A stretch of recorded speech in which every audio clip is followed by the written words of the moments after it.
Driving pleasure. A term so often tossed about in today's automotive world.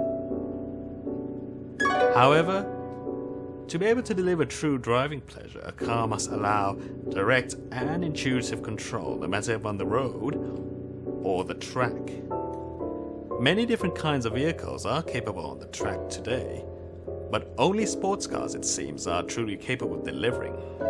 So enter two of Hetvesian's leading sports cars.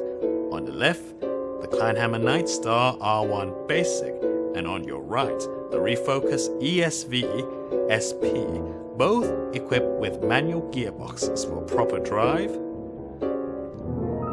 But that's where all the similarities end.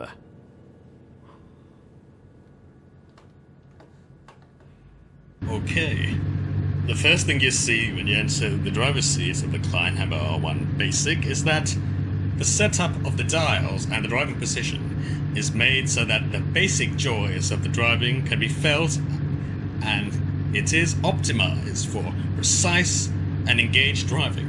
So let us see if the rest of the machine actually delivers upon the promise of what's ahead of me.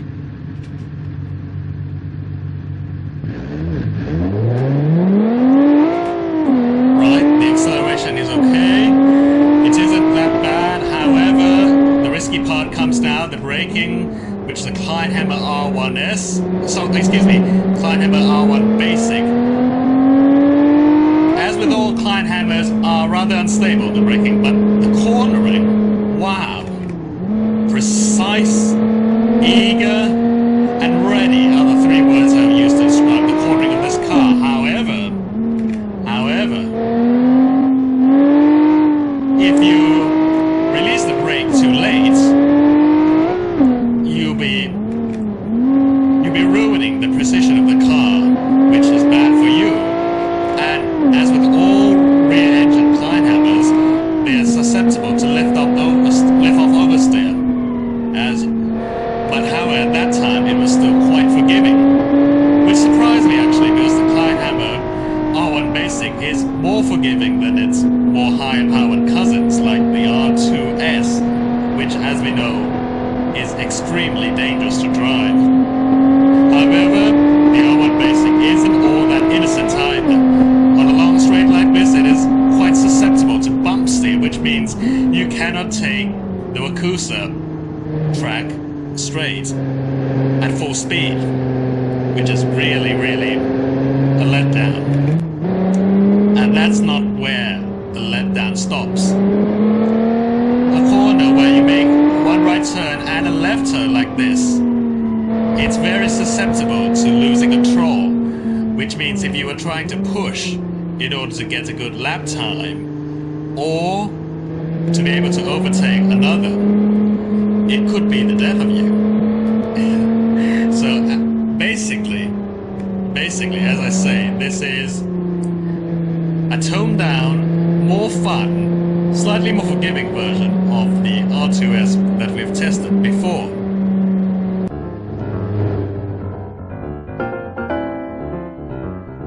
The Refokuz ESV might not look all that bombastic with its green lettering, but it gives that intellectual feel. But trust me on this, it's one of the most cleverly optimized cars I've ever seen. Alright. When you are on board Refokuz, staring at its dials, you sort of still get that kind of intellectual feel. And look, digital dials, and look, synoptics, diagnostics everywhere. This gets as intellectual as it gets, probably. And you probably are thinking now, an intellectual dashboard with a 2.2 litre engine?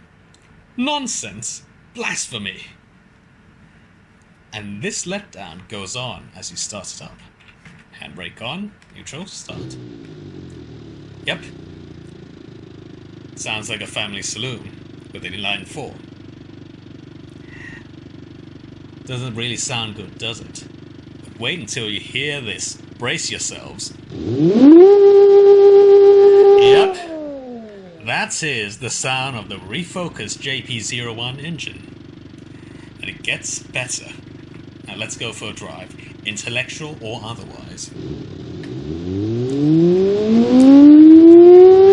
the acceleration is quite as good as the Kleinhammer, but it does it with about 100 less horsepower, which is good.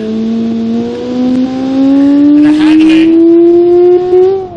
the handling is precise, but more forgiving and a bit softer, which allows you to push harder than the Kleinhammer, and it instills immediate confidence once you get on the limits. It instills immediate confidence. I haven't been driving this car for a very long time, and I think I'm at the point where I'm starting to touch the envelope quite a bit here. Right, let's test its medium speed handling.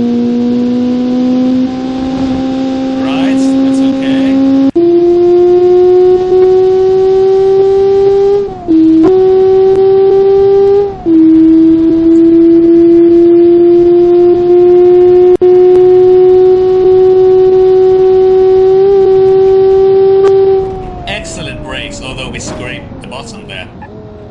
Let's just quieten it down a bit. Right, back to the family car audio level.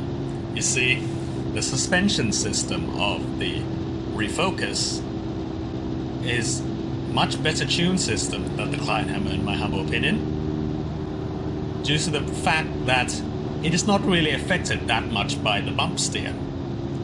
And I can go full speed down the straights of this Wakusa track. But however, even though it's more forgiving than the Kleinhammer, easier to drive, easier to push the limit, how does all this easiness translate into real track performance then? But first we must pay respect to Gasmian tradition. Yes, staging time. Human driver is in the Refokuz, but he will switch to the Kleinhammer. And they are off. Yes, Refokuz taking the apparent lead so far. And is in the lead, yes. And the Refokuz has beaten the Kleinhammer. And now, human driver, burnout. So let's see if the big engine will mean a winner. And they are off, showboating on the Kleinhammer.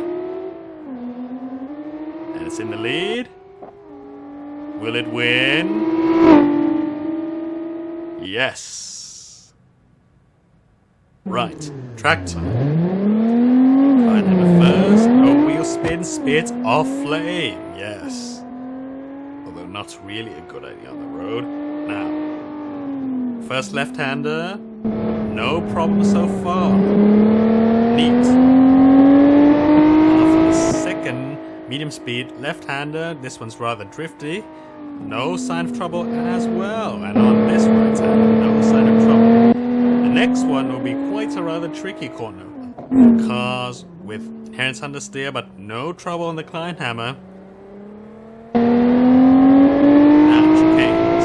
This one can be quite a pain. Flies through the chicane. Now for the corner before the long straights. This one can really trip the Kleinhammer up. But no trouble so far. The human driver is doing quite well. Now opening up the taps on the big engine to use forward speed. However, the inherent instability could be something that can really get the Kleinhammer, of course.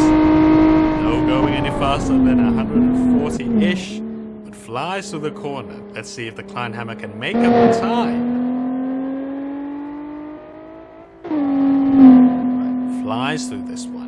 Really close. Nicely done. And now this one could be the bane of the sports car. Going nice and slow.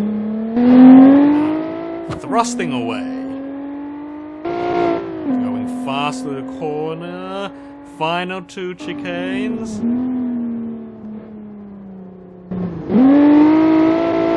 Final rush to the straight. No, to the finish. And losing control right now. Right, refocus. Flaming. Unexpected for an all-wheel drive car. Refocus is filled with rage, rushing to the first corner, braking hard with confidence, flies through there. Rather quiet from the outside, I must say. Just destroying my ear while I was driving it. No problem so far. Beautiful. Now hard on the brake for the tricky corner. Yes, flies through there. Hit some understeer. Chicanes. The refocus seems to be a bit more timid. Stability really pay off. Let us see.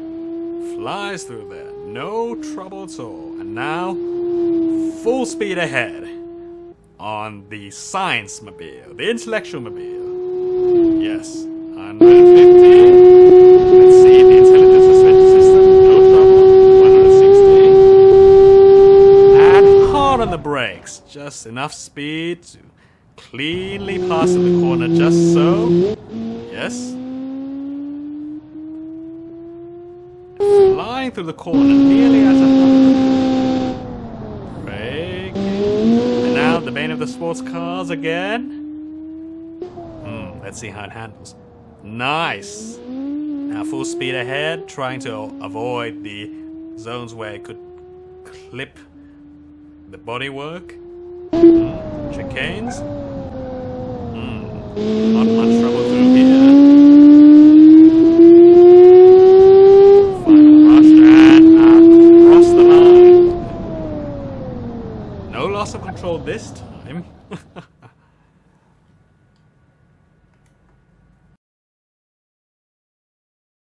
The Refokuz is one truly impressive car in terms of handling, cleverness of engineering, and efficiency.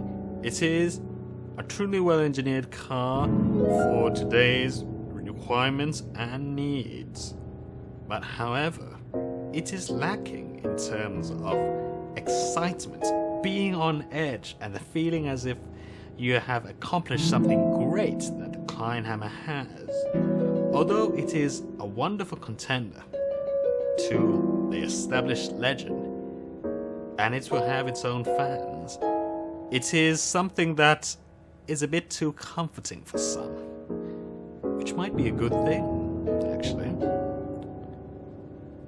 So it is up to you to decide then which car you want.